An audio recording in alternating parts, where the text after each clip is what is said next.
right now. This meeting is being recorded. Just so that we are able to share it with folks who are not able to attend today. Good evening and welcome to everyone. My name is Yvonne Lai. I'm the Director of Community Development at the New Canadian Centre, and a warm welcome to you for joining us tonight. On the call also is my colleague, Marisa Kosmarzik, who is the Director of Client Services. I'm very happy that I'm here to introduce our colleague, Olena Shtepa, who is the Ukrainian Community Liaison for the NCC, to share the information for tonight. And before we start, I would like to start with a land acknowledgement. So the New Canadian Centre is located on Treaty 20 Michisagic territory and in the traditional territory of the Michisagic and Chippewa nations, which are collectively known as the Williams Treaties First Nations. And these First Nations include Curve Lake, Hiawatha, Alderville, Scugog Island, Rama, Beausoleil, and Georgina Island First Nations. We respectfully acknowledge that the Williams Treaties First Nations are the stewards and caretakers of these lands and waters in perpetuity, and that they continue to maintain this responsibility to ensure their health and integrity for generations to come. Just last Saturday, the New Canadian Centre organized a trip to the Valley Duff Trails, where the landowners are actively engaged in restoring the tall grass prairie, and it was amazing to see the work that they were doing there. We're all treaty people. So for tonight's presentation, I'd ask that if it's possible for you to add your questions to the chat, we'll maybe do a short Q&A at the end of that. You can add the questions to the chat at any point in the presentation. And now I'll pass things on to Olena. Olena, go ahead. Thank you so much, Yvonne. Thank you everybody for being here. Can you hear me okay? Perfect. I will share my screen and we'll get right into it.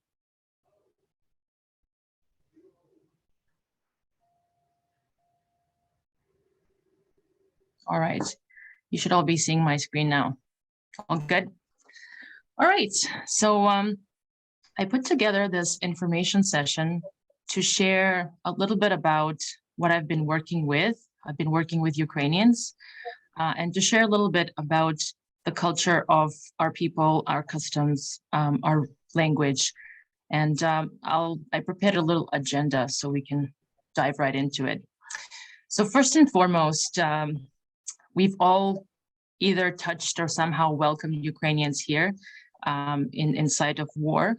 And I wanted to, before diving into talking about customs and traditions, I wanted to let everyone know about this Kuwait program. Quick updates and quick figures. I think it sets the stage quite nicely. Then I wanted to dive into history of Ukrainians living in Canada. There's a huge diaspora here. So I want to go a little bit about the numbers and how much influx of immigrants we've seen in the past 8 months. And then I'll talk a little bit about Ukraine's national identity, our geography. There's lots of history. You'll see how the land's shifted and what Ukraine is today has been shaped through centuries, and our language and our culture. I'll dive into that. Traditions and customs. I'll touch on some of the popular figures that you may know, some of the slogans that you may have heard, and share with you what have been done here in the community as well in order to support Ukrainians. And then we'll dive into Q&A at the end. Hopefully there's enough time. I'll keep track of that.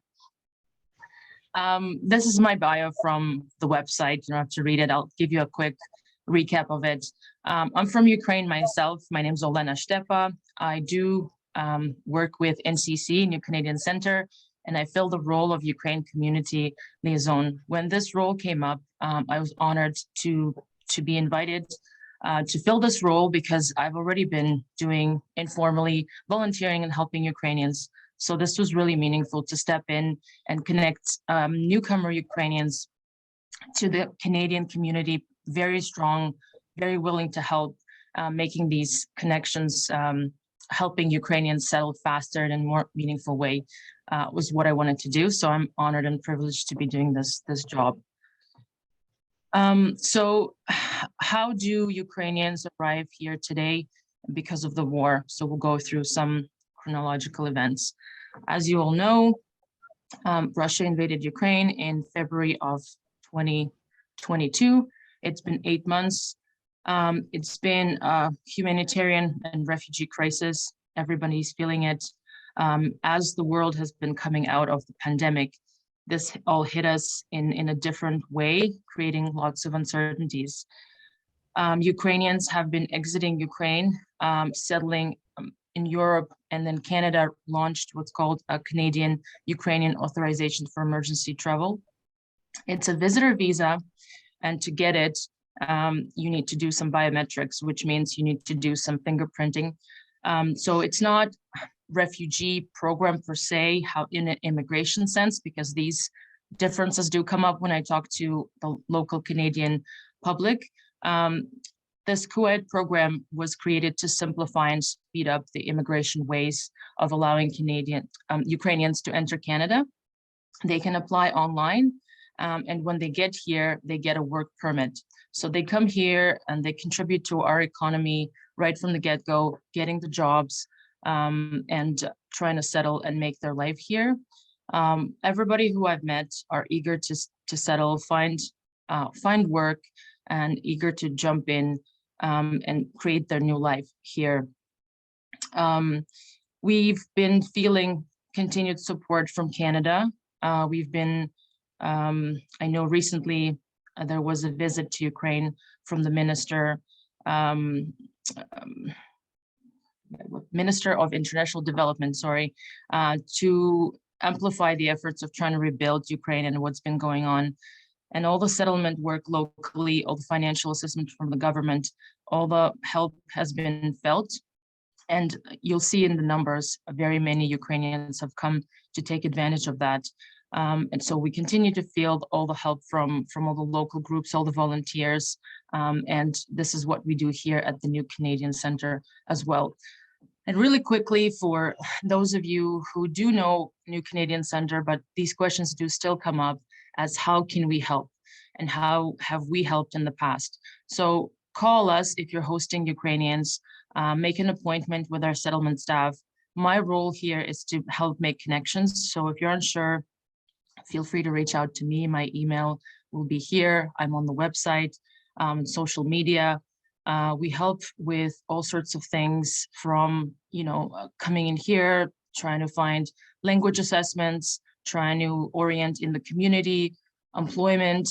We have a housing partnership as well. We have a partnership where local families, if they're wanting to host Ukrainians, they can add their listing and Ukrainians can find them. It's a local resource. We work tightly with these individuals. I help facilitate interviews, and there's a number of stories to share, a number of success stories to share. We share something like a welcome pass with complimentary memberships from YMCA and other partners throughout the city. So there's tons of settlement support. And again, Ukrainians are feeling it. They feel the support. So if you're unsure, please give us a call. Please give me a call, get in touch with me, and I'll be happy to assist the newcomer Ukrainians. We're diving into some figures here.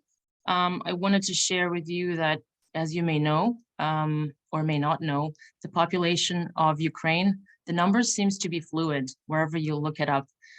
So the numbers fluctuate from anywhere 37 million to 42, and it depends when the numbers have been taken, whether it's before Crimea was annexed and the Eastern Territories disappeared, but that's the numbers of the population of Ukraine today.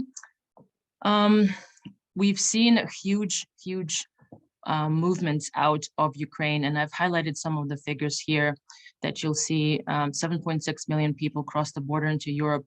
That's 1/5 of the country. There's even more people who had to relocate and have been displaced within the country.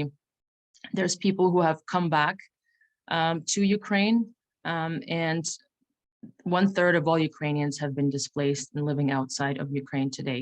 So many of them have landed in Europe. Many of them have stayed in Europe, but also many of them have come here to Canada.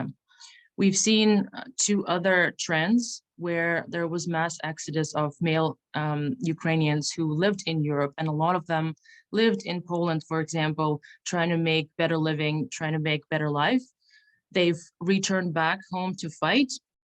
Other trend is what we've seen as well, is where their families who lived in Ukraine, for example, have joined their fathers or their significant others, and either try to settle in Europe or have made their way to Canada. So we've seen a lot of families in Peterborough land this way as a complete family altogether, coming from Europe or other places. In the time from the beginning of the war to some more statistic at you, it's just very visual how much of the applications have been processed. First and foremost, there have been Ukrainians that have had existing permanent residencies, or they have already previously applied for visas. There's 100,000 people like that who have decided to enter Canada since beginning of January to about now to this month. Specifically under the COED program, 600,000 applications have been received, and half of those have been approved. Out of those, we've seen 60,000 people arrive in Canada, and they have received federal assistance. In Ontario, we've seen 30,000 people receive OHIP cards, and those further numbers there are regarding the employment and the jobs found. And today in Peterborough, we have around 15 to 18 families. The number fluctuates. Some people settle, some people are coming in, some people are moving other places, relocating. But today through NCC, we welcomed 160 people or more right now. Some of them, again, have moved back to Ukraine, but they've all come through us here. I'm keeping track of some of the families that I know through other community members that are due to come here in the following upcoming weeks. And so far, we know of 3 other families that we're expecting. Again, with the numbers, I wanted to sort of segue into, this is what has been happening since February, since March, but what has been happening historically with the Ukrainian population and Ukrainians that have come to live here in Canada. Today, Canadian Ukrainian community makes close to 1.3 million people. After Russia, Canada is the next country that hosts Ukrainian diaspora. So it's quite significant. And as you can see here, 4% of the current Canadian population report ties to Ukraine.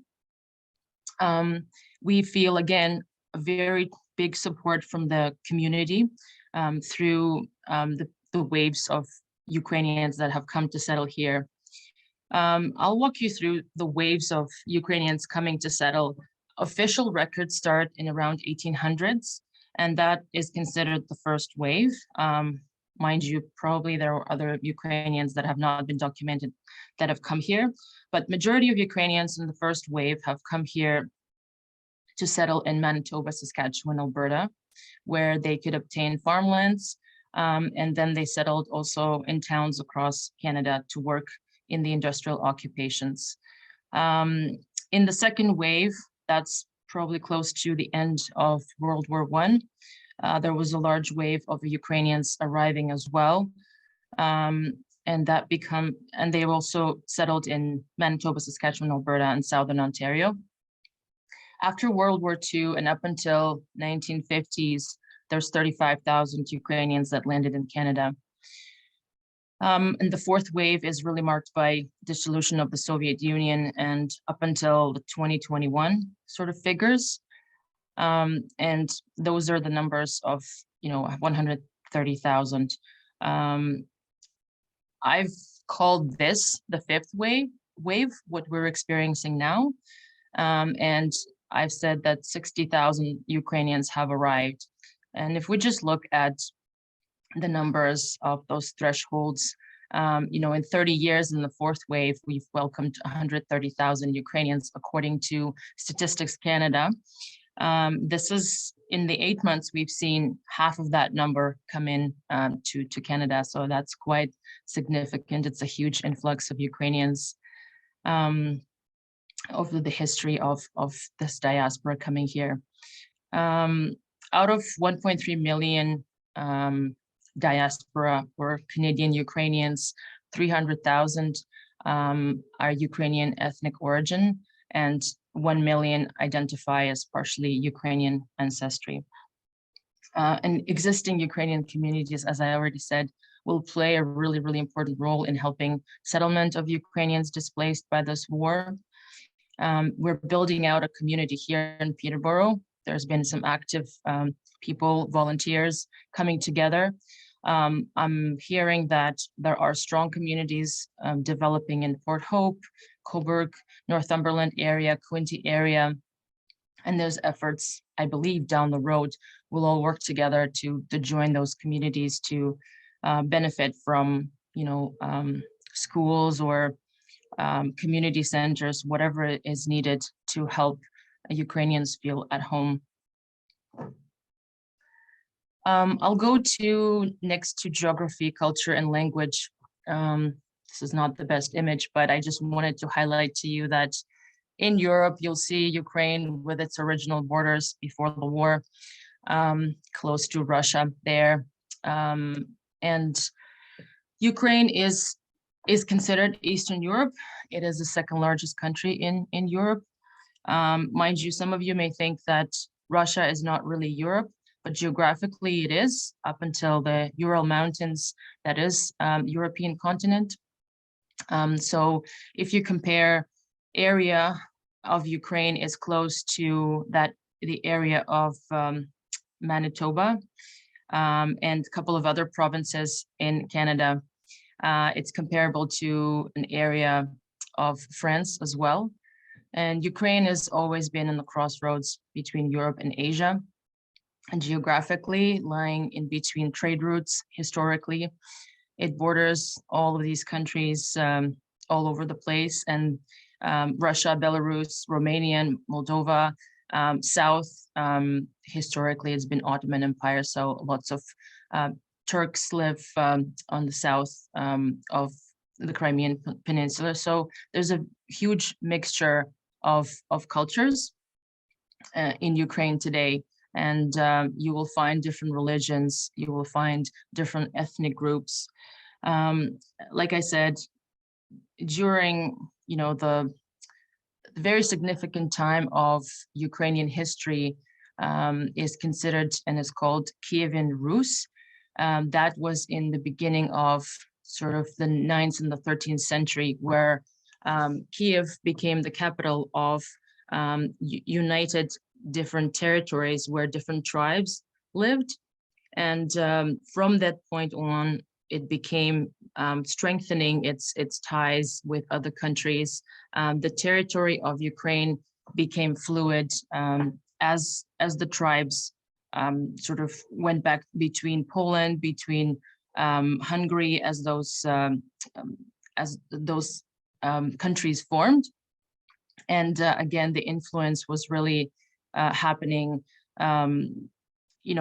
during the time of Kievan Rus, as Ukraine was forming.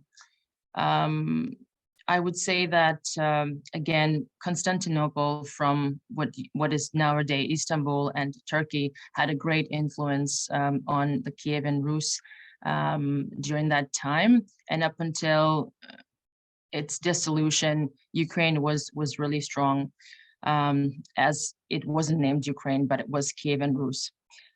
There's a couple of really strong historic points that I wanted to dive in, but I don't think I'm going to go into, just because there's too much to share here. I will also share that Ukraine in itself is a self-sufficient country. As you can see, it's washed by the Black Sea and the Sea of Azov. There's very many rivers that flow through Ukraine. The main artery, as you can see in the middle there, it's called the Dnieper River. The eastern Bukh and eastern Donetsk. Donetsk is the eastern part of Ukraine. I'll also mention that during the Soviet times, Ukraine was considered the breadbasket of Europe and of the USSR, and now is considered the breadbasket of Europe because the black soil that Ukraine is famous for is still there, and lots of wheat and lots of agriculture output comes from Ukraine. It's rich, dark soil, and the vast fields of wheat and other food produce are being grown there today. And if you look at the fields of Ukraine washed sort of with the blue skies, it will remind you of the Ukrainian flag as well. That's where it comes from. Because of the significance of the wheat, I also wanted to mention that back in the Stalin time, in the Soviet regime, there was something that you may have heard that was a man-made famine or a terror famine that's referred to. It's called Holodomor. It's considered by many countries a forced genocide. And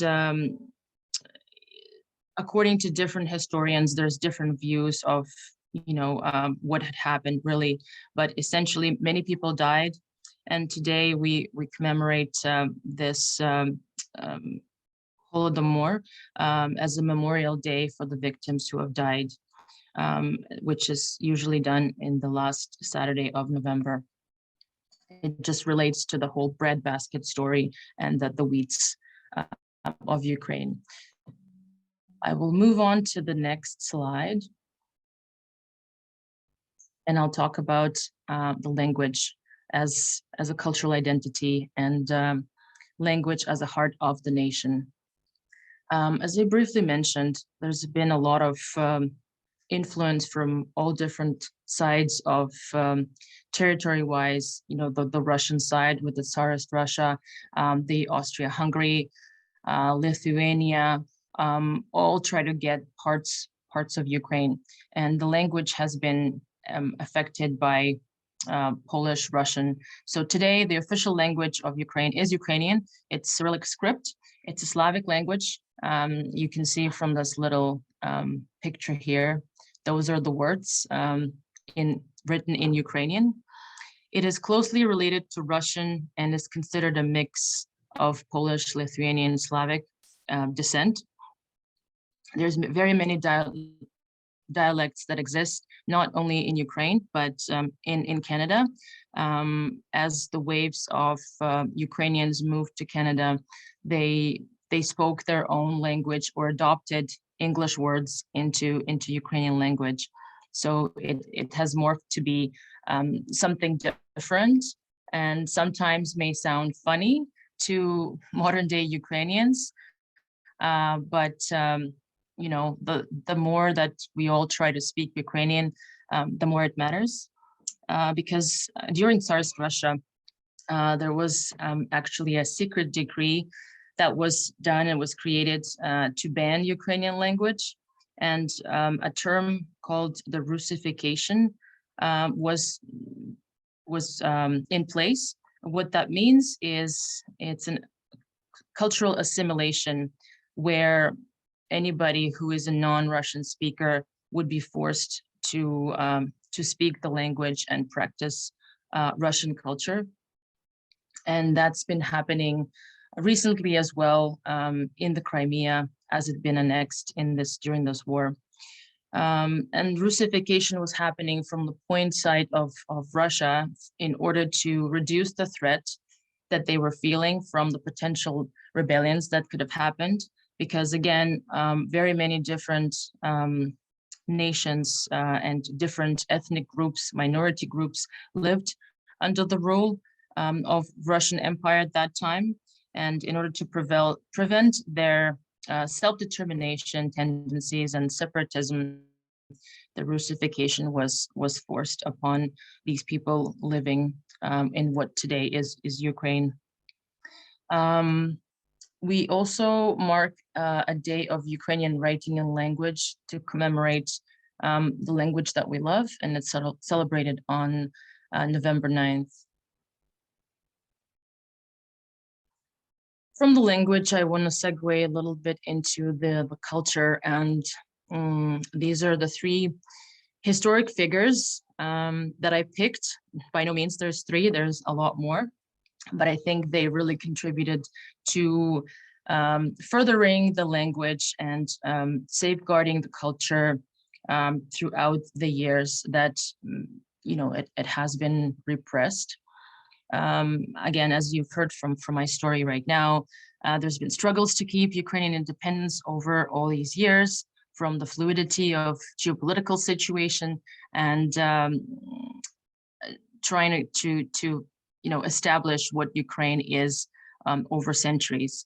So the key figures that really helped preserve Ukrainian culture and language, I would say is the first one I want to talk about is Ivan Kotlarevsky. He was a writer, he was a poet, and he's considered the founder of modern Ukrainian literature. He was a public figure. The works of Kotlarevsky are really fundamental in the development of modern Ukrainian language, written on the basis of living speech of people.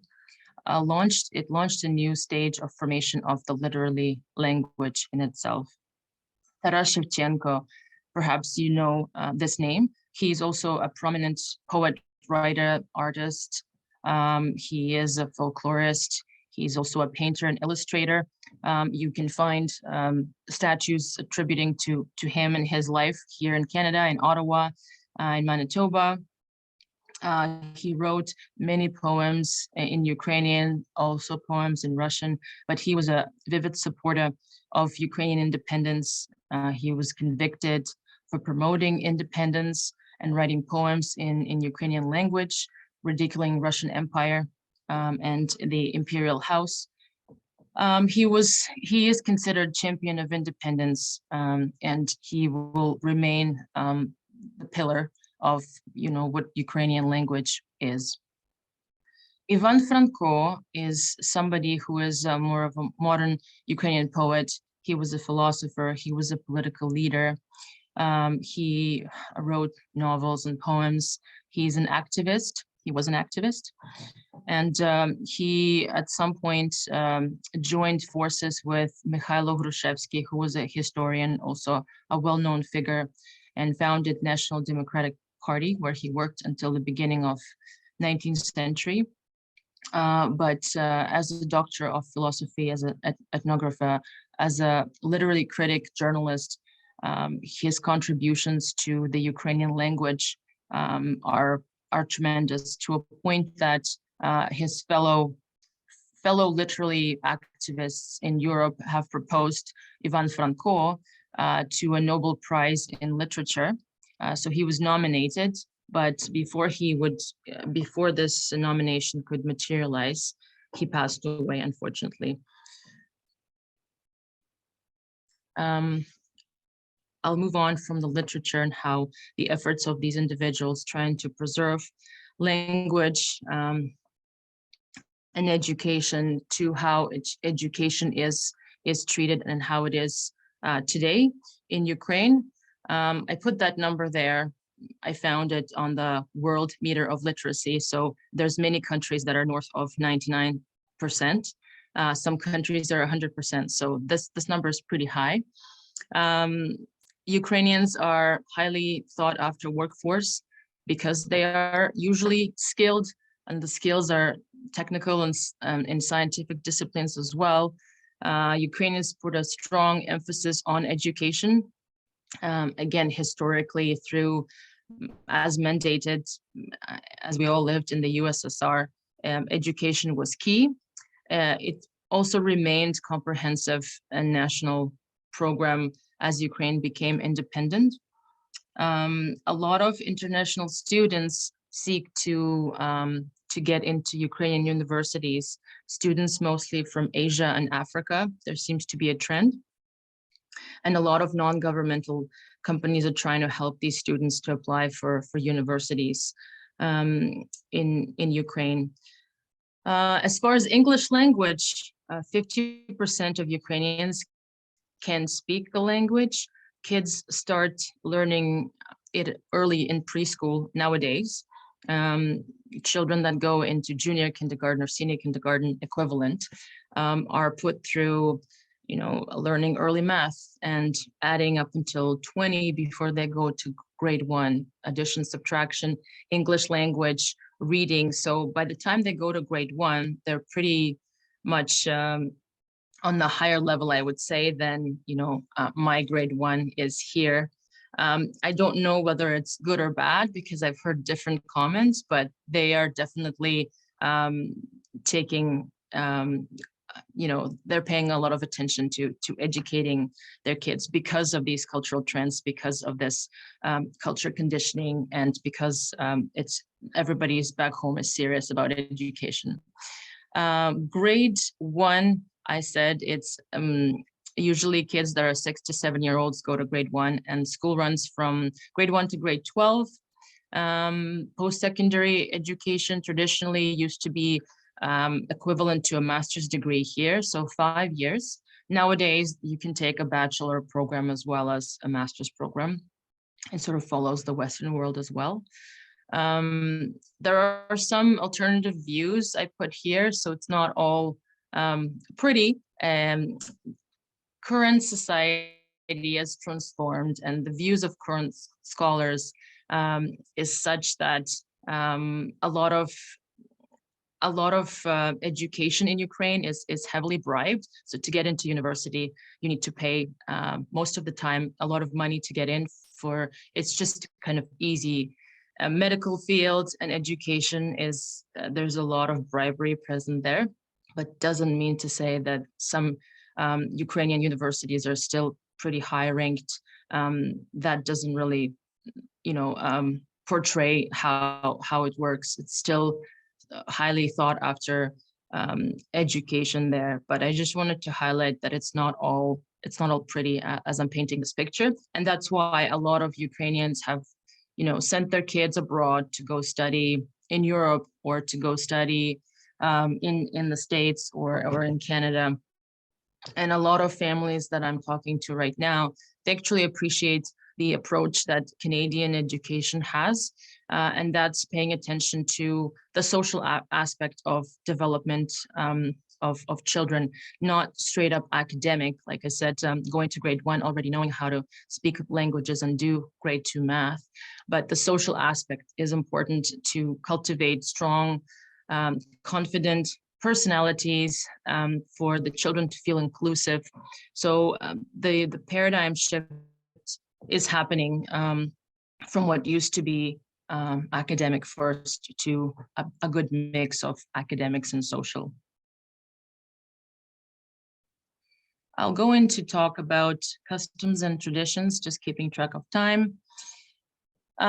This is the fun part that you may know. I've put some of the famous holidays, some of the famous celebrations that are fun to me, and they come from pre-Christianity, from the times before. So Kolada is really falls into the Christmas that we celebrate the Orthodox calendar on January 6th. And this is the time where carols are happening, people are singing, people are out celebrating.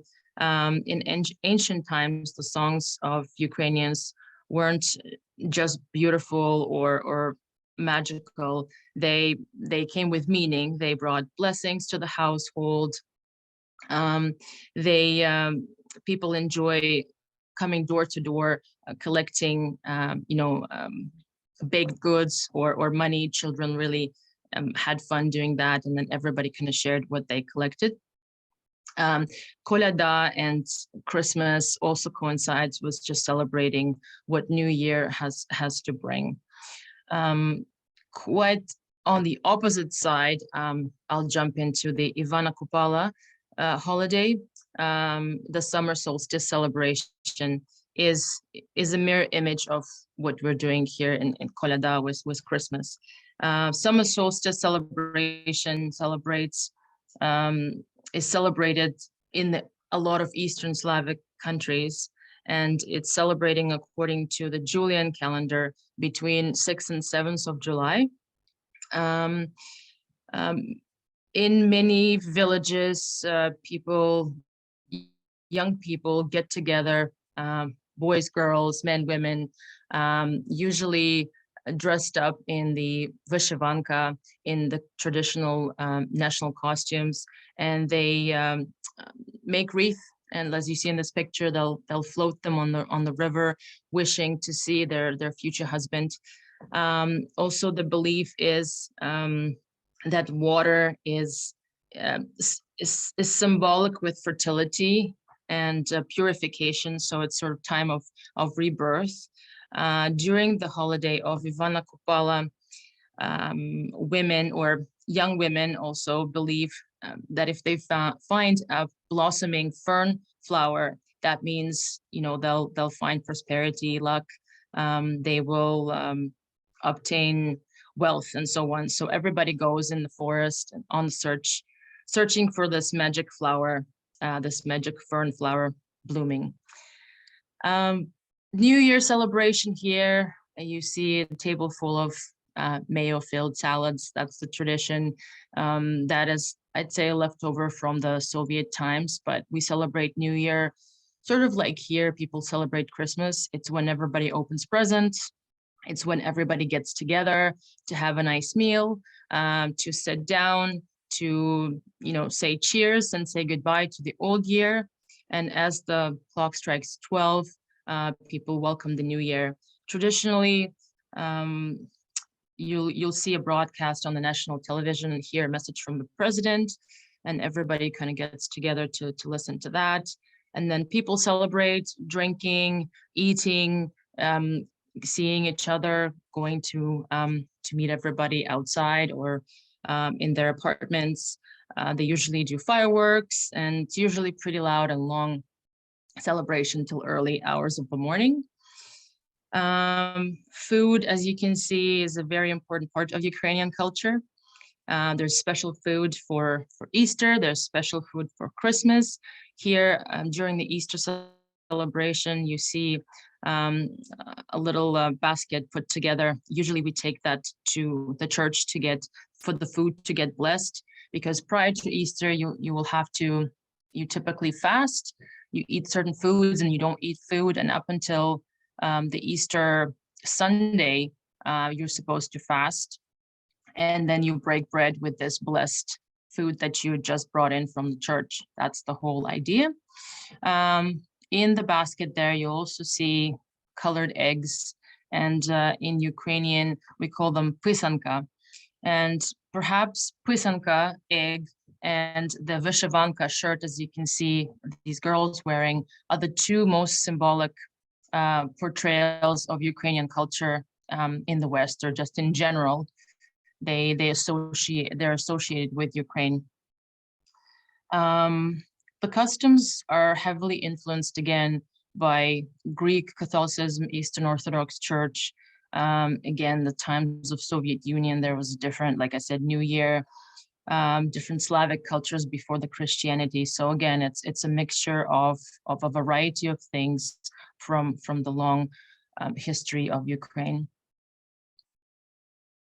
And of course, the Ukrainian cuisine, we all, I would imagine, are familiar with at least borscht, and call them pierogis or vareniki in Ukrainian. Borscht is a beet soup. You see in the middle here is a bowl of buckwheat. That's a staple grain, same way as potatoes are.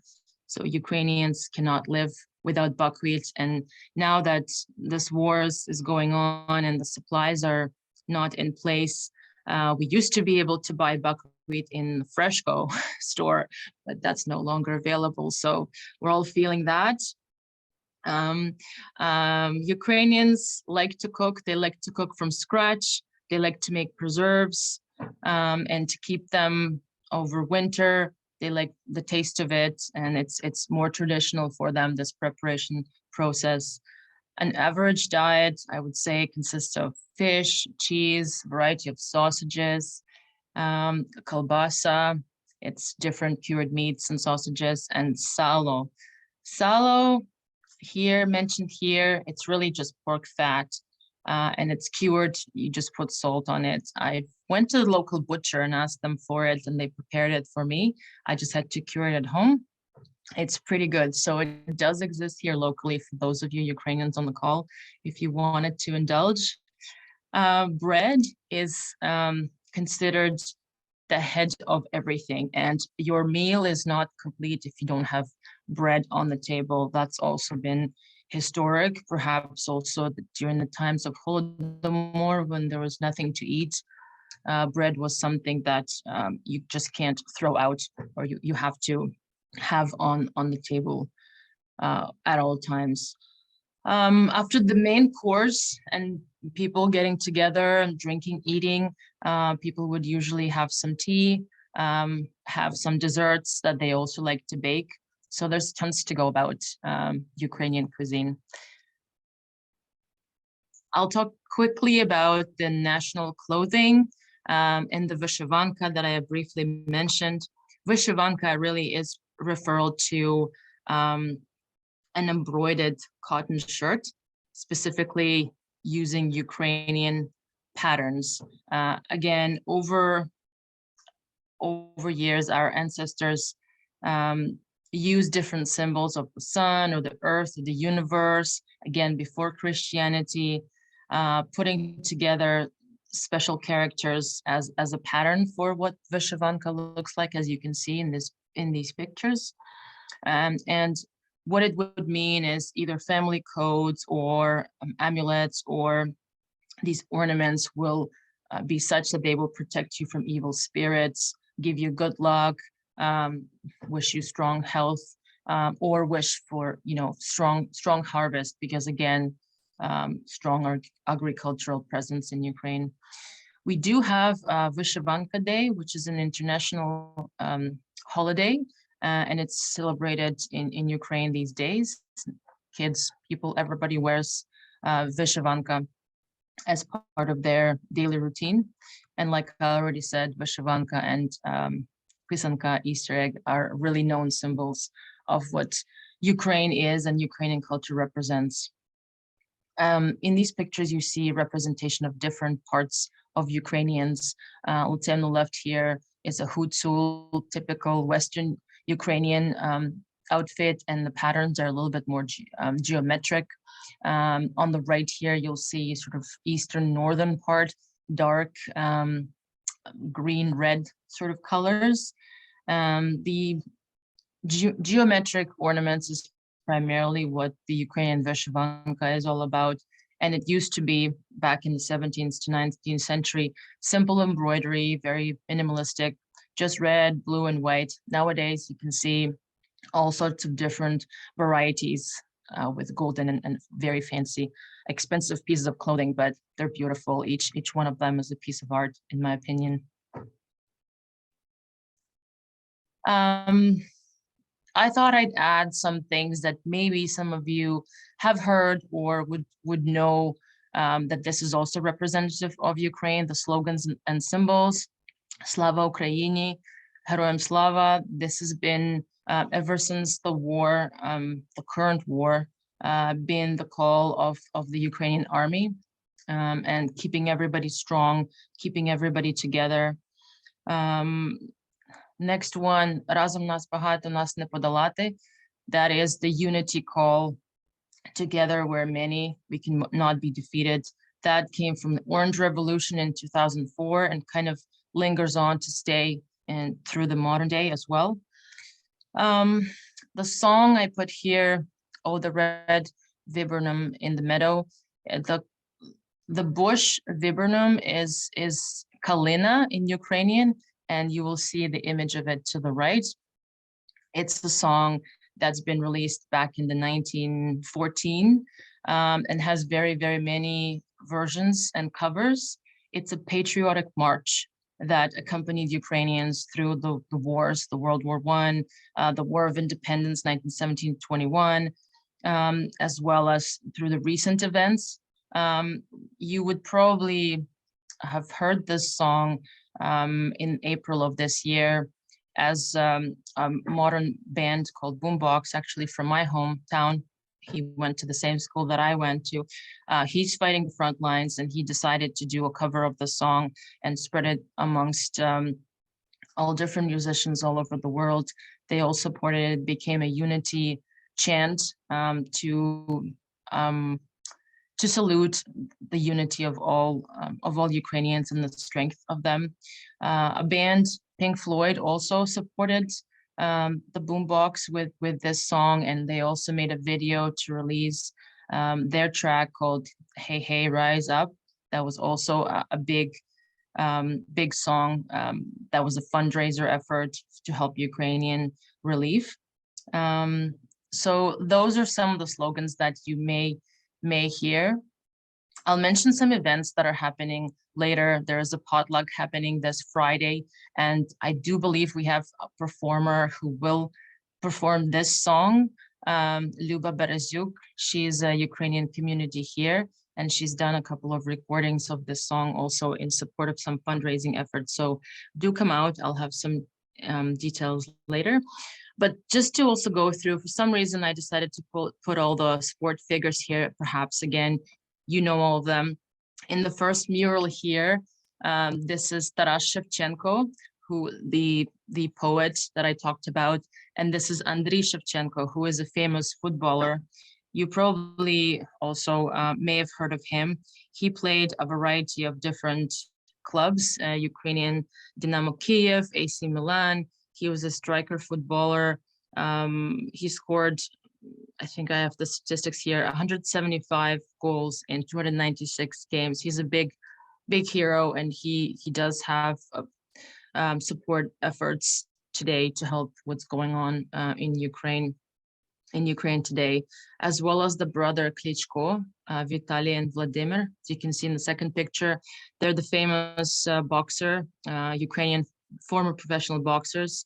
They do even have Guinness World Record as the pair of brothers with the most world heavyweight titles that they won.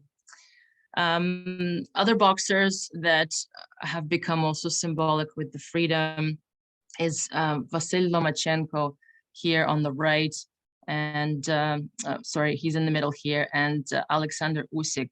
He's there, the heavyweight boxing champions. Vasily Lomachenko, he's a professional boxer, and he has a very impressive record of almost 400 wins and 1 loss, which he redeemed or avenged twice.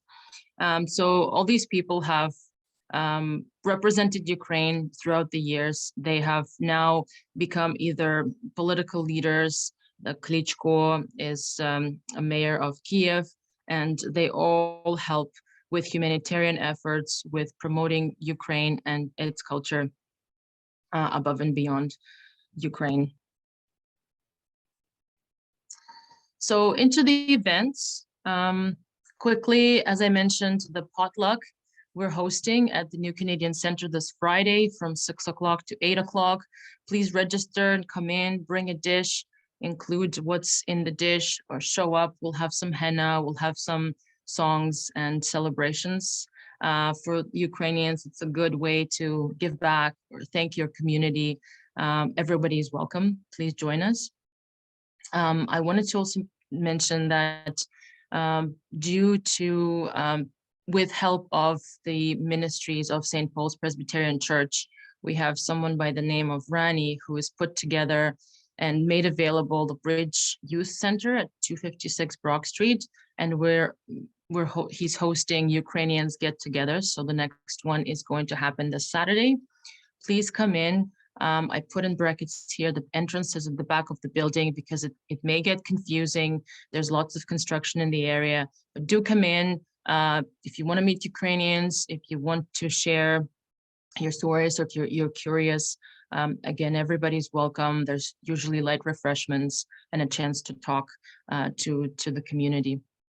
And also I wanted to mention a little bit in the future here in November, but a fun event and a meaningful event, a fundraiser to support newcomers and refugees. Lots of prizes to be won. Come cheer on the Peterborough Petes. Let us know if you have any questions, reach out, don't hesitate. I did want to mention one more thing, but I don't have a slide for it. But looking at the time, we have 8 minutes. So I'll probably give it back to you. We can dive into some questions. This felt like a fast-paced presentation, and I welcome any discussion, any questions. Thank you for listening. Thank you so much, Olena. It's an unenviable task to have to distill the rich culture and history of your country into 50 minutes, but I hope that this is just the start of many beautiful conversations to be had with you and with other members of the Ukrainian community here in Peterborough. I'm wondering, Olena, if you want to stop sharing, then we can see everybody on the screen. If you have a question for Olena, please feel free to put it in the chat or to raise your hand or and unmute. It's a small group, and we'd be happy to answer any questions. So Debbie wants us to know that her daughter Rose is the CAO of Rose Quest, and she provides kits of personal dignity supplies to individuals or families in need. Thank you very much, Debbie. We'll reach out to you for more information. And we have a question here from Antoinette. In light of the Russian invasion of Ukraine, how can we assist pro and anti-Russian Ukrainians living here navigate their emotions and find common ground? Olena, do you want to take that question? Right, of course. I'm going to speak from my experience, perhaps share a little bit of, I'm hosting some family of mine as well, and everybody has different views. And, not without sounding sort of dismissive, but I found it's easiest not to talk about politics at the dinner table, if you will. But, things like the Ukrainian get-together provide those means for people to come together and discuss those important, views. In terms of negative emotions and finding common grounds, it's very difficult to say, how can you navigate somebody or facilitate somebody's conversation in that regard. In some cases, we have local public health helplines that may help, perhaps to, kids helplines. We have resources that help individuals who need to cope with their emotions. It's a very loaded question, Antoinette. It's very hard to tell, because it is a heated discussion and a heated conversation when different points of views come together. I've seen families sort of break up and not come together because they have such polar opposites views. So I don't know how to answer your question. I don't know if there is an answer, but I guess leaning on the community resources is what I would suggest.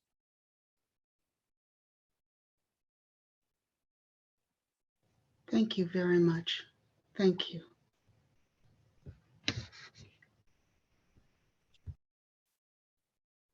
Thanks, Antoinette. We have another question here from Barbara. Is it your sense that many of the Ukrainian newcomers will want to return to Ukraine if there is peace? What percentage are likely to stay?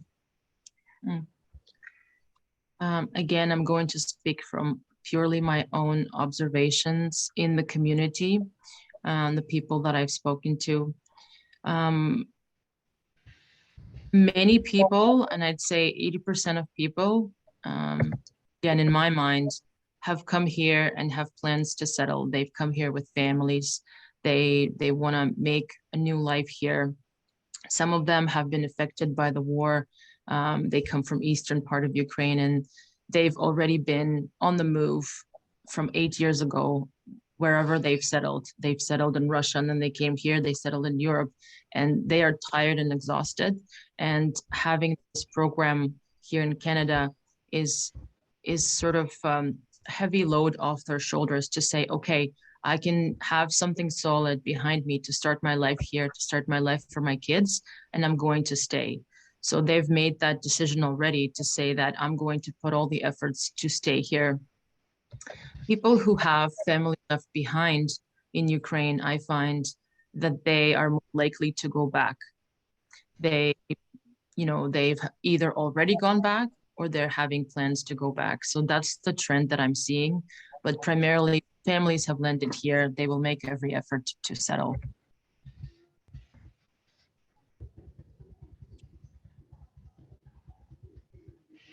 Thank you, Olena. Anyone with any questions or comments? I know we have lots of great partners of the NCC here on the call. I see folks from EPC, from the school boards as well. If you want to use this opportunity to share your experience of working with Ukrainian newcomers in our community, we'd love to hear.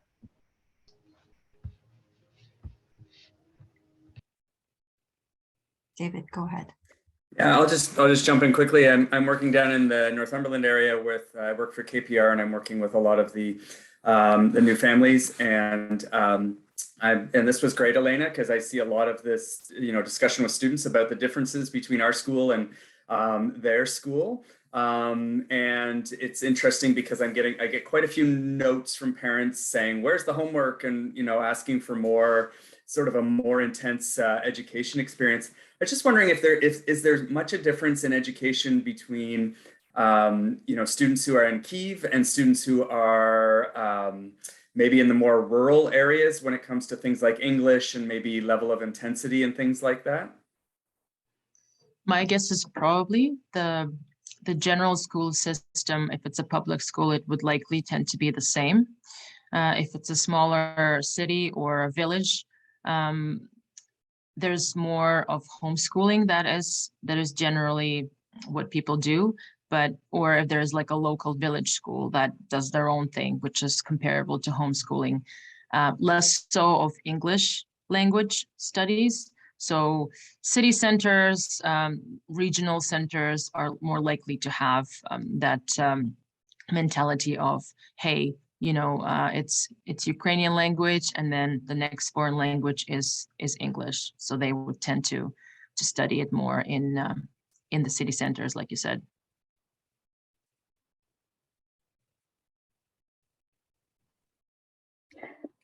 This is Fari from EPC. I just want to add on to what Olena, you were saying about the question that was asked, whether there would be some Ukrainians who want to go back. I've worked with a few, and I've noticed that, some of those who don't have family here, are really struggling and wanting to go back. And those who have come with family, with their children, they want to settle, right? And when they are looking for jobs, they are looking for jobs in the NOC skill level, right, where they can apply for permanent residence. Yes. So definitely some of them want to stay, some of them, they want to go home, they miss their families, they are worried about their families that are in Ukraine. So that's my personal observation from the ones that I've been supporting. You're absolutely right, Fari. I agree with you. I'd even add to that the comment that Ukrainians are trying to look for jobs that are fitting in the NOC codes because they're forward thinking, they would like to stay here. So they want answers. What's my path from the temporary resident to my permanent resident? Give me that job description. What do I do? So yes, those are absolutely those people that have made their mind up and they want to stay here, and they want to be permanent residents, and they want to call Canada their home. Thank you, Fari. And David has just shared some good news about Ukrainian families in Port Hope opening a restaurant in the downtown area soon. So it's another reason for us to visit Port Hope. Olena, I'm wondering if you wanted to share some information about the Canada-Ukraine Congress. Yes, Yes. that's thank you, Yvonne. That is the slide that was missing. I guess I didn't hit save on time. The information that I wanted to share, and it's really, really exciting. On the very last slide, I had a link there to the Facebook group that I've been building out. It was started by a community member, and it's called Ukrainians of Peterborough and Friends. We've made that a hub for the Canadian community and the newcomer Ukrainians to come together and autonomously share ideas, call for action, donation items, whatever it comes to. So that was step number one. Step number two was with the efforts of Ukrainians here, the volunteers, and specifically Katarina Sosoeva. She's an active heart of the community here. She's reached out to Canadian Ukrainian Congress chapter in Durham and made connections there to officially create Ukrainian community. I think the name we're picking is Ukrainian Community of Peterborough and the Kawarthas, under the umbrella of the Canadian Ukrainian Congress. So yesterday, over a Zoom session, we've officially voted to have the board of directors with 5 members, myself included as the vice president, Katerina as the president, 2 Tatyanas, Tatyana Pieszczyk, she's on the call today. She's going to be a treasurer, and another Tatyana, she's going to be secretary, and we have a reserve member as well, someone who's a newcomer, Vlada Bondarenko. So we've all been sort of blessed to be part of that. And we're going to be reporting to the Ontario Council, headed by Taras Pohrebi, I believe. Again, my slide is missing. But these are exciting news because it was somewhat an official ceremony all of a sudden over Zoom. So we once it's all we've defined what we're doing, what's next. Some of the things we're looking to do is to further Ukrainian culture locally, and some of the things like working with the city council to light up, the city council building for the Ukrainian Independence Day in the summer. That was already done by the efforts of Katarina. We'll look to do the same with the celebration or commemoration of the Holodomor disaster, right? We'll look to light up some candles or do an event that just, talks about the Ukrainian culture and the Ukrainian history for those who are locally here, Ukrainian community, and also in the efforts to educate Canadian community. So again, wanted to share. Thank you, Yvonne, for mentioning. So there's an official community growing up here under the Canadian Ukrainian Congress. That's great news, Olena. Thank you for sharing. Let's do one more call to see if we have any more comments or questions for Olena or for Marisa, who's here as well. If anything pops into your mind after today's presentation, please don't hesitate to reach out to Olena or to Marisa or to myself. This is, I think, another workshop or another information session in a series organized by the New Canadian Centre to really keep you informed about what's happening in terms of local support for Ukrainians who have arrived in our community. So a little save the date for another event that's coming up on November the 8th. We've heard today that many Ukrainians are interested in looking at how to establish permanent residency here in Canada. So we've organized an information session on pathways to permanent residency with Rebecca Tripp, who is an immigration consultant and paralegal, as well as Aaron O'Rourke, who is an immigration lawyer. So I'll make sure when I send out to you the link to this recording and the slides to include that information as well, in case you would like to share it with people whom you're supporting. Okay. Olena, any last words for tonight anyway?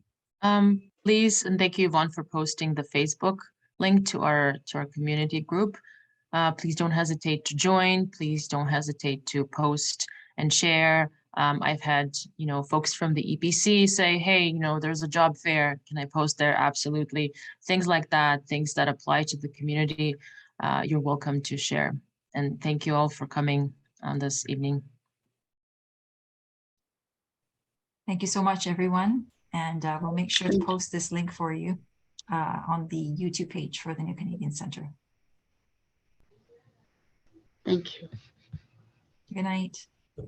Thank you. Thank you. Take care.